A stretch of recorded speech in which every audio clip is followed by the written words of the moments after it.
But we are in this series in Proverbs called Wisdom. And today's sermon is called Lessons from an Ant. Wow, that looks really good. It's the first time I've seen that. Kind of reminds you of a particular movie, doesn't it? Yeah, it's a bit Bugs Life-y. Oh, you said ants. Yeah, there was two movies. Yes, but before we read the passage in Proverbs today, I want to go back to the beginning because we're talking about God's work ethic today. This is going to be our lesson. But I feel like we've got to go back to the beginning and understand, where does this come from in us? Because an essential truth that helps us with wisdom and understanding is that everyone here today, every human walking this earth, is created in the image of God. Very important that we never forget that fundamental truth. Sometimes we use the Latin translation, imago Dei, image of God. Not only does that mean that every person here and outside of these walls has intrinsic value and purpose, it means that we actually understand ourselves better when we know that truth about us. When we ponder the nature of God, we actually see some of his characteristics reflected in us. Only humans have that. It's not his divine nature, of course, we don't have that. We don't share his divine nature and his power and authority. That's clear. We're not God, but in many ways we are like God, especially his relational character, which is very unique to him and to us out of all of his creation, along with other aspects as well. And I say all this because one specific aspect of God that we share is actually his work ethic.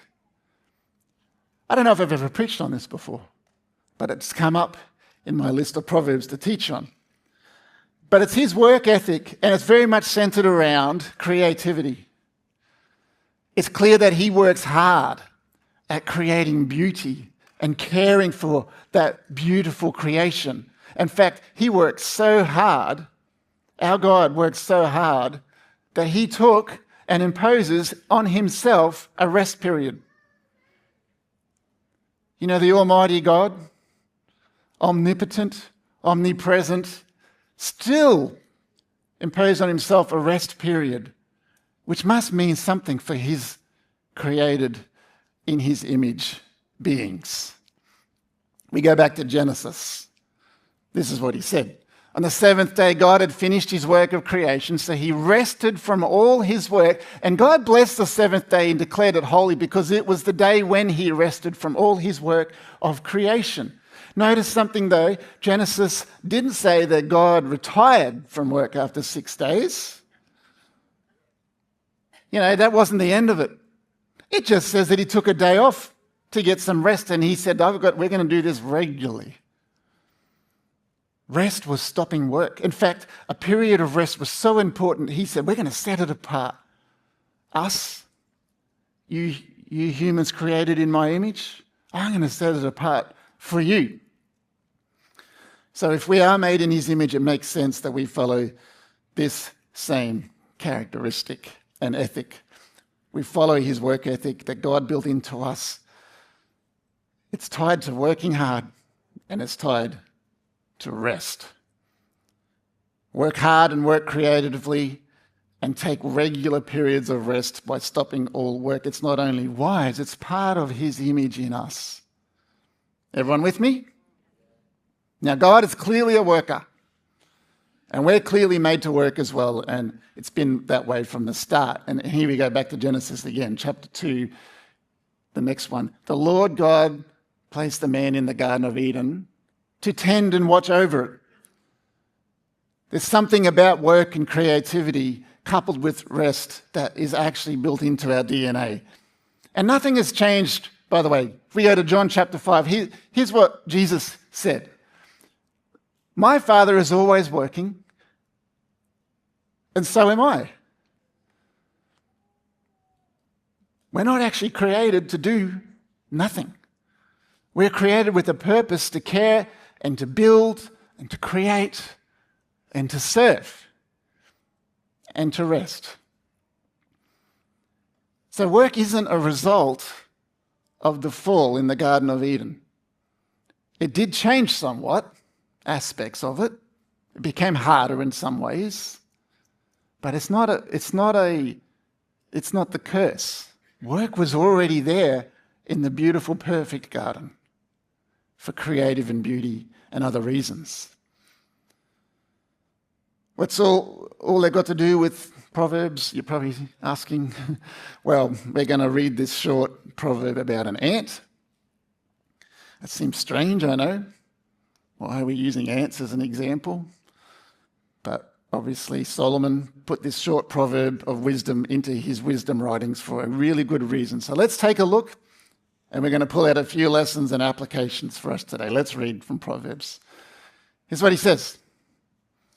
Take a lesson from the ants, you lazy bones. Learn from their ways and become wise, though they have no prince or governor or ruler to make them work, which conflicts with Bug's life a little bit. But anyway, they labour hard all summer, gathering food for the winter. But you lazy bones, how long will you sleep? When will you wake up? A little extra sleep, a little more slumber, a little folding of the hands to rest. Then poverty will pounce on you like a bandit. Scarcity will attack you like an armed robber. Now, clearly, there's a target audience in mind. Someone who needed a bit of a wake-up call. Now, remember what I said back in week 1. When we read Proverbs, this wisdom genre, they're general lessons, they require consideration, and they have nuance as we read them, all right? Because you can read that and go, wait a second. That can kind of conflicts with what you just started this sermon with today. Well, there's a reason why I started back in Genesis. It goes without saying that sometimes we find ourselves in a season when we can't work or we're unable to work. People find themselves with a variety of very real reasons they can't do that. And so if that's you, it's okay. This wake-up call, you're not the lazy bones, all right? Nuance, general principles. And by the way, if you're out of vocational work because you're caring for young children or you're caring for another family member, you're clearly working. And that's not aimed at you either. So this lesson is a general principle with wise caveats. But it's still a very important principle because some people find themselves resisting this built-in work-rest created purpose that's in us. So here's 3 points of wisdom from this story today that I pulled out and yes, somewhat extrapolated. But I'll justify it with other scripture as we go.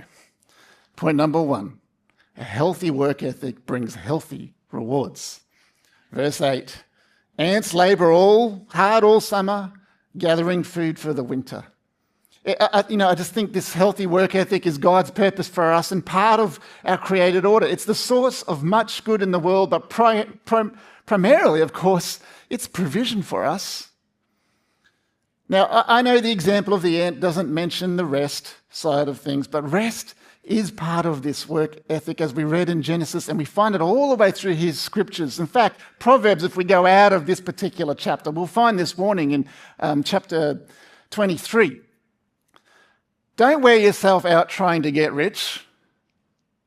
Be wise enough to know when to quit, or perhaps a better word is stop, or perhaps a better word is rest.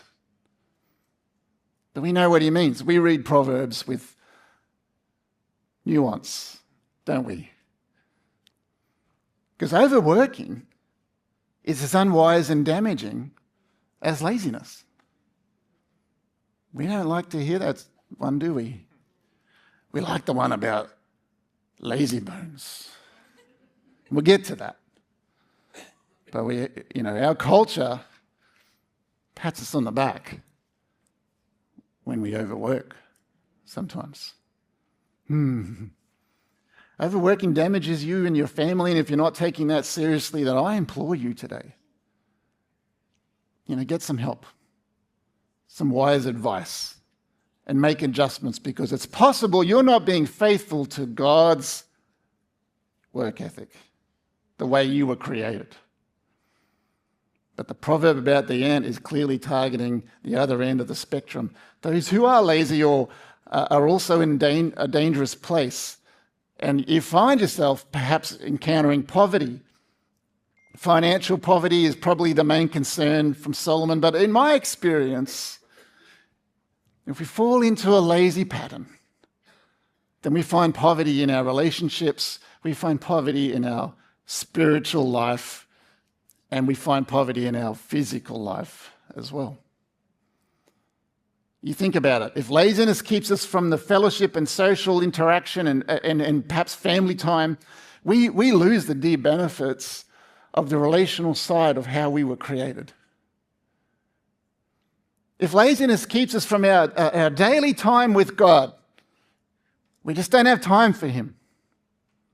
We lose our spiritual richness. And if laziness keeps us on the couch instead of moving our bodies like we're supposed to each day as we were created to do, we experience the effects of physical health poverty.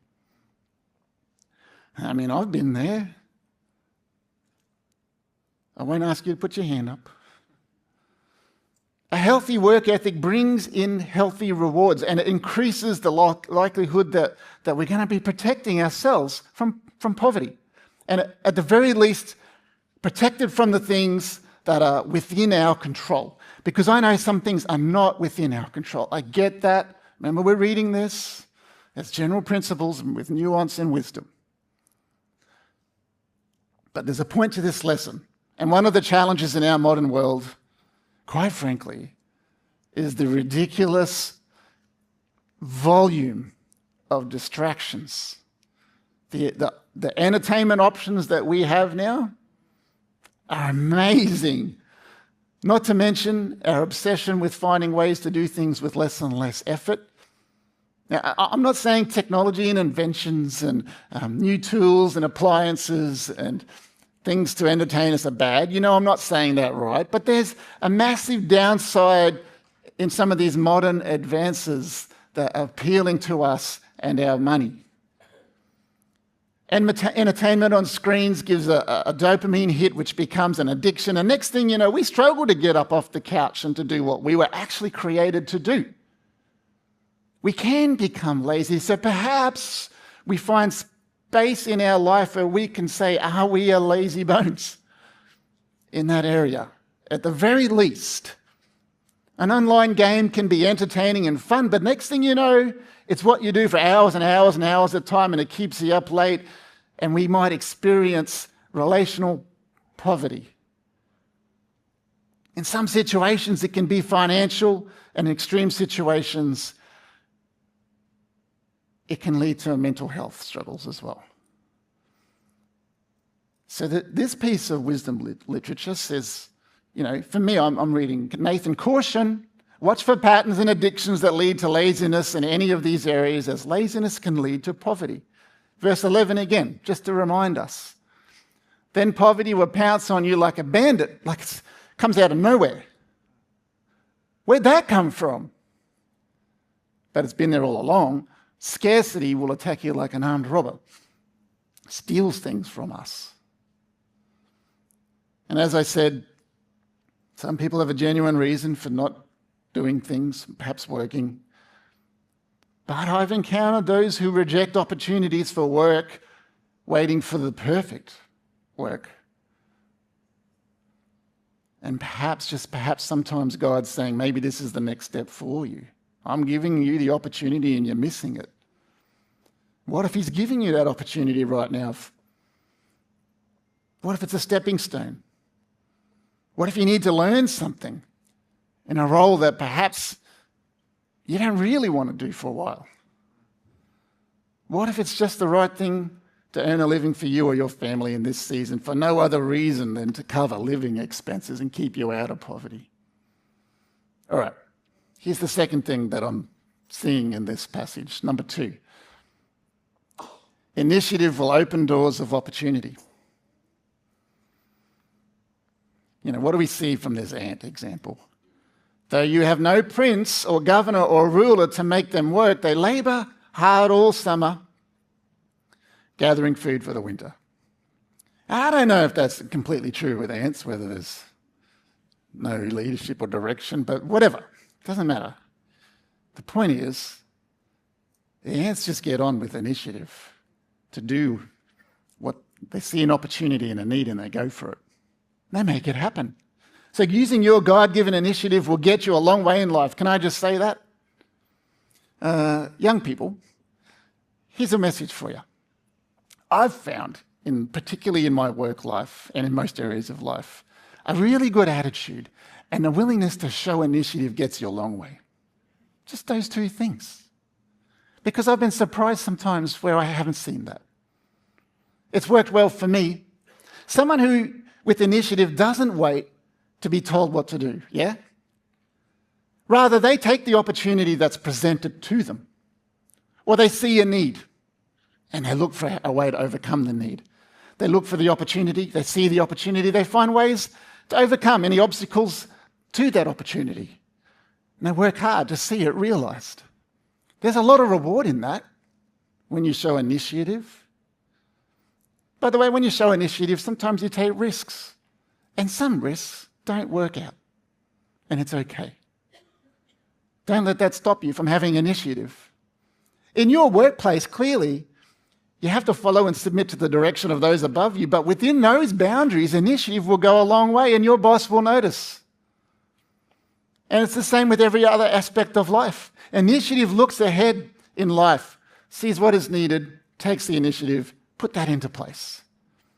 It brings amazing rewards and opportunities. No initiative leads us, quite frankly, to often just kick the can down the road, or we just do no planning at all. Hope that everything comes my way. Why aren't you doing anything for me, Lord? Maybe he's asking you to show a little bit of initiative, like the ants did. We like to just live in the moment sometimes and enjoy what we have now, and that's fine. But then we start to wait. Someone better tell me what to do. What happens if we get further in life and we look back and we realize the missed opportunities that God was bringing our way because we didn't take initiative? I actually think we should, as humans, a bit like God, set goals and take initiative. Where is God leading us? The worst thing we can do as humans is just take life for granted. Maybe it's not the worst thing, but it's a bad thing. If you take your spouse for granted, make no effort to sacrificially love them and serve them and take initiative for the health of your marriage and for their flourishing, you will miss out on the beautiful rewards and opportunities for that marriage that God has intended for you. It actually takes initiative. It won't just happen. People with initiative stop and think about all the areas of their life. We shouldn't have to have people tell us all the time. We put wise practices and disciplines into place. And by the way, it's the same with the church. No initiative in the church, we will stagnate very, very quickly and go backwards. If we don't have initiative, then there'll be no healthy legacy for the next generation. No initiative means that we actually miss the calling and the command to go and make disciples. We just hope someone else does it. Someone else will invite someone to Alpha. Someone else will give. Someone else will connect the new people. But I think that an initiative is built into us. It's a God-given thing that we should be doing. The church can be guilty of just getting very comfortable, me included. It's tempting. I think God's opening up opportunities all the time and saying, use that built-in God-given initiative that I have created in you because you're created in my image, and watch the church go and flourish. When we don't, I just suspect that maybe the devil takes ground and we become ineffective. I'm preaching to myself, don't worry. With you, not at you here. Number 3, here's the other thing I saw. Stewardship is wise management of God's provision. They labour hard all summer gathering food for the winter. And you're saying, you used that verse for the previous 2 points, Nathan. And I know it's the same verse, but I see all those things in these two lines. There's initiative to take the opportunity, and there's wise stewardship. Put the resources that God has given in the right place like he would want as his people. He's the king after all. And one way this verse is an important lesson in working hard and saving up for the ups and downs in life. That's a good point for all of you. It's true. Saving is important, by the way. Because there can be lean times. You need to be able to lean back on the things, the provision God's given you in the more blessed times. But I think there's a wider lesson about using all that God has given us according to his purposes or his desires over and above ours. Because the temptation when we get paid or we come into an increase perhaps is to start thinking of the things that we can buy and spend it on. That new thing that we want, that our hearts kind of desired, that maybe we just don't need it. Wisdom says, maybe you should keep some of that aside. Times might get leaner. And then there's an even more challenging part than that. When we have more than our immediate need, and we've got more than what we should save for the lean times, there might be an excess, and God is saying, where should that go? Sometimes I think the excess is there quicker than we realize it is. Maybe I'm just talking about myself. God may be asking you to steward what he has given you. In fact, it's not maybe. It is. If you're a follower of Jesus, we follow what he says, how we should allocate what he gives us. We steward it well. We don't waste it. Here's what he said in Luke 12. When someone has been given much, much will be required in return. And when someone has been entrusted with much, even more will be required. And as I said, I think we get to the much bit a little bit sooner than sometimes we realize. It's a hard kingdom principle that actually applies to all of us. It's kind of countercultural. It runs against our human desire to have more and more and more. Money tends to have control of our hearts, doesn't it? I know we say, no, it doesn't. But when we're honest, sometimes it does. Not for our good. Here's Jesus again, same chapter. Wherever your treasure is, there the desires of your heart will also be. It's a very good question to ask ourselves, this one. Where is my treasure? Because sometimes it's a sign of what's going on in here. Do you know what he means by that? Everyone just do a little nod. That'll do me. Okay, good. Can I just say, I have no intention on preaching on tithing and giving so much today. Giving to the church, that is. And, that's a debated topic. I've heard sermons that bring a lot of guilt and shame. Hopefully that's not me. I've heard other pastors ignore it because it's sensitive and they worry what people may think or say back to them. That sometimes can be me, I'll be really honest. I'll just say this. There's many reasons why Shelley and I have long committed to what I think is a good, sound principle of tithing our income into the church. I'll leave most of those reasons for another day, perhaps, when I feel braver. But I'll share one reason, and I think it's connected to what we've been saying. It's because I can be guilty of money holding on to my heart too easily. So to be really honest, decades of tithing to the church means that we have, in a way, a smaller nest egg or savings. But I realized that tithing helps me break the power of money over me, and that's a better place to be.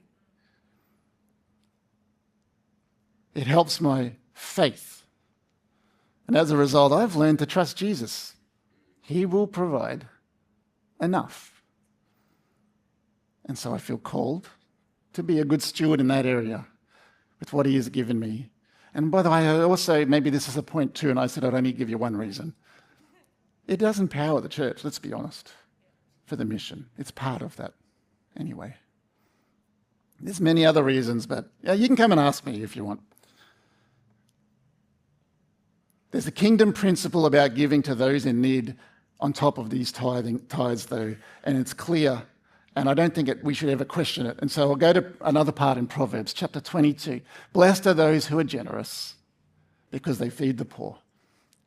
Proverbs 11 has a really good bit of wisdom as well. Give freely and become more wealthy. Be stingy and lose everything. The generous will prosper. Those who refresh others will themselves be refreshed. You know, and please don't read that and think, oh, if I give more, I'm going to get more. That's probably a false theology in some ways. It doesn't mean that God makes you rich because you give to the poor. You know, I think that he does repay us, but it's not always with money. Why would he make me richer if I struggle with the love of money? I think that he'll bless me in the ways that I really need, if I'm generous in the way he's calling me to. I'll say this as well.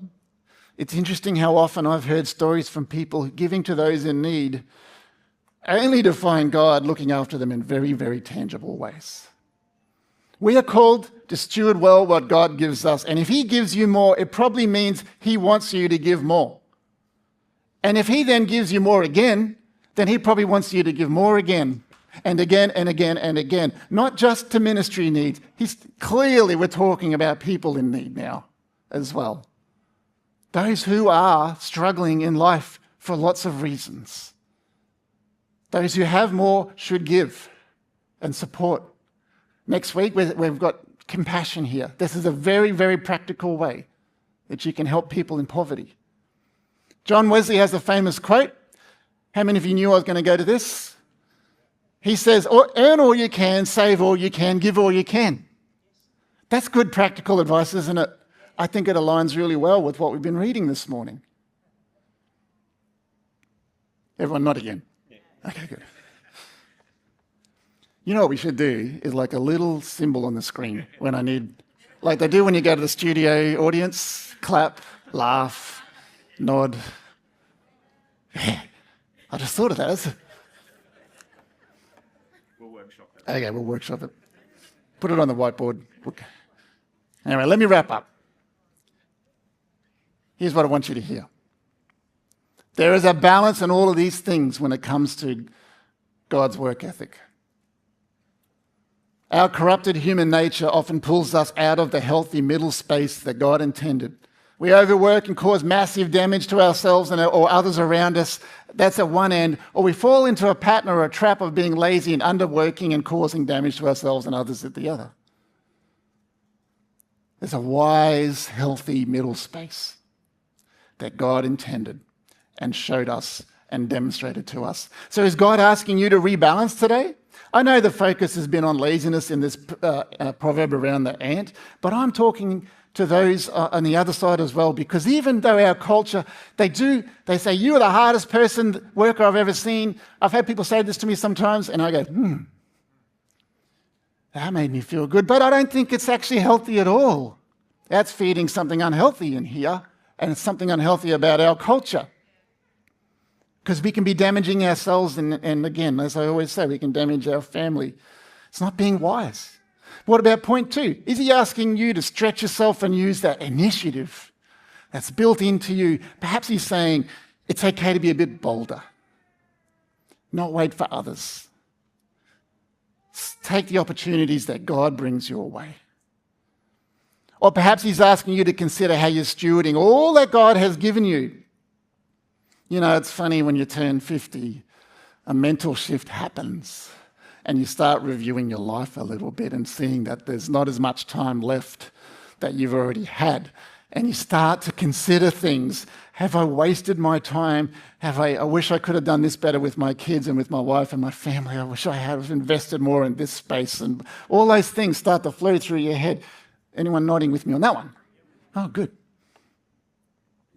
I don't want to waste what's ahead.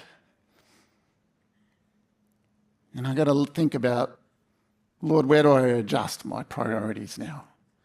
He's got a lot of wisdom for us. We can fall into laziness. You can fall into overwork and neglect what's important. You can leave others to show the initiative. You can waste what God has given you. We miss out. We miss out. There's rewards in following God's example and being wise in all these areas. And there's rewards to the people around us too. So listen to his word today. What is he telling you? Want to pray with me? Good response. Stand up.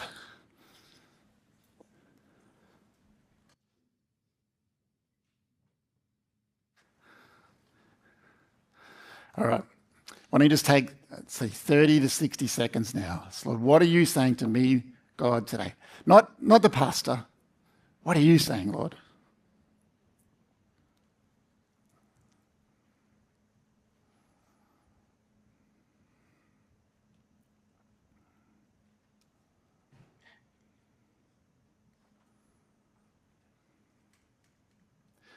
And so, Lord, we submit all of these things to you. We just sang before that everything's changed, but maybe there's areas that haven't. So, God, we submit them to you. I do know, Lord, that you are filled with mercy and grace and patience and kindness. So there's no condemnation here today. But there is a calling to live out the way you've called us to live, to be all that you've called us to be.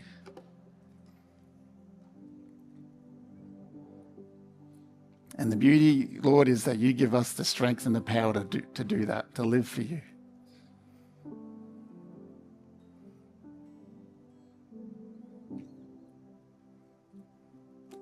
Help us to be in tune with your voice today. We pray these things as your people, and you as our God. We submit to you. Amen.